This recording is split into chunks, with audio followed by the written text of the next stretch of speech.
Okay, guys, let's see where today we're going to solving one lead code problem. Let's go to lead code, and whenever you are trying to open the lead code, just solve the first question here. You are seeing the two sum problem, no? Just click on that, and it is the first problem in the lead code. I know lead code is a coding platform. It provides all the questions, you know, every problem, each and every type problem is in this platform, and you can attend the contest also. Yeah, you explore a lot more things in this platform. Okay, and today we are solving two sum problem. Yeah, I think everybody knows the two sum problem, but we are solving this problem in a different manner here. Okay, let's see. I will little bit zoom it. Okay, two sum problem. What is two sum problem? Yeah, there is given an array of integer nums. There is integer array is given, and integer target also is given. Return the indices of two numbers such that they did add up to target. Means the question is very much simple. You know, let's see it by the examples. Okay, here look at the examples. Nums. The nums is the array here, and the target is 9. Yeah, when you do the 2 plus 7, yeah, you do the 2 plus 7, it is equal to target of red. Check it. 2 plus 7, it is 9. Yes, and the target is 9. Yeah, we are matching here. So just return these, not these numbers, these indices. Here it is 0 and here it is 1. Just return those numbers. Yeah, it is very simple. No, yeah, look at here. The target is 6. First do the thing. 3 and 4. 3 plus 2, 5. No. 3 plus 4 is 7. No. And 2 plus 4. Yeah. Return those numbers indices. Yeah. Initially, what thought come in the mind when you are solving this problem? When you are solving any problem on a lead code or any coding platform, when you're solving a coding problem, you just go with the brute force method initially. So let's dive into the problem with a brute force approach. Here I am doing it in a Java language, yeah, because I'm comfortable with it with Java language, so I'm using doing with it. So let's do the brute force approach. Yeah, okay. Brute force approach here. Okay, what is brute force approach? Just do the one thing, run the for loop. Okay, two for loops. One for loop will contain this. It will keep the constant the first element and track 2 plus 7, 2 plus 11, 2 plus 15.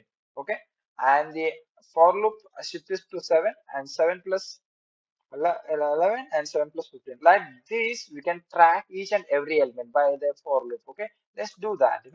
First, initially, do one start the outer loop by int I equal to 0 and I get to then. Here, we don't know the size, so just make it as, take a variable int n and store the length of the array. Okay, nums dot length.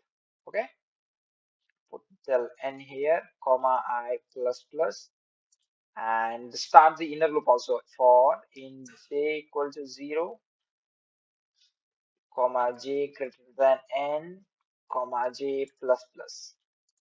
Yeah, what is the condition? If one number and the another number is equal to target or not, just checking these two things. Yeah, just write down the whole things. Nums of I plus and the nums of j.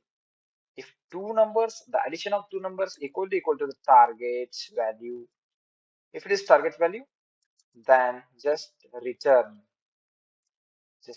the, what do you call here? We need to return the list, I think, right? You return the array in any order. So I think it has to return. Okay, here they already mentioned int array type. Okay, so just create one array here. Int it is the result and equal to new int of size. Take it has two elements every time, so we will making it a fixed size of 2 because the answer is every time having two elements in the first index and the another number in numbers index. So here we have to put result of 0. I think result of 0 is indices. We need to give the indices. So I'm using I here, and result of 1 would be J. Okay, and just return it. Okay, I just return the result. Okay, done it. Yeah. And if you clearly observe here, the outer loop will going from the zeroth element to the last element. But what if you go with the last element, and what will do with the last element, because it not has any element, right? So we has to stop it at this only the last bit second element, because we are doing here the addition here, right? So we has to do the n minus 1 here. Okay, yeah, you are in the correct approach. And the next time, every time whenever the I starts from any element, we are looking for that next element. Here, if you start from 2, we are looking for the 7. And if you start from the 7, we are looking for the 11. Like that. So the next step of I. So we are not taking here 0. It is initially, if you see, it is initially 0. But now we are taking I plus 1, means the next element. Okay. Now the everything is done, right? Loop will run n minus 1 times and j will run n times. Yeah, definitely it has to run the n times. And if it will calculate I and j is addition of two numbers is equal to target, then we will store that indices into the result one and result mm, with 0 index and 1 index, and just return the result. Yeah, just let's see by running this program, whatever we done is right or not. Okay. Oh, we were getting error. Yeah, not a big mistake. I think some syntax error. Yeah, it will cause, I think, missing. Okay, we'll check by this. Yeah, it has one. It also has one. And for loop has one. For loop has one. If false has one. Okay, I think return statement. If if the condition is not true, has to return res, right? Result. Okay. Okay, my mistake. Result. I return the result. Spelling is wrong. Okay, I reached the uh, result. Okay. Now run the code. I think it seems to be correct. Yeah, the all test cases are right. The sample test cases which are shown here. Sample test case 1, sample test case 2, and sample test case 3. These are the test cases which are used here. If used to check the code is correct or not. Okay. If it is this test case is accepted, it not mean your solution will submit and accepted.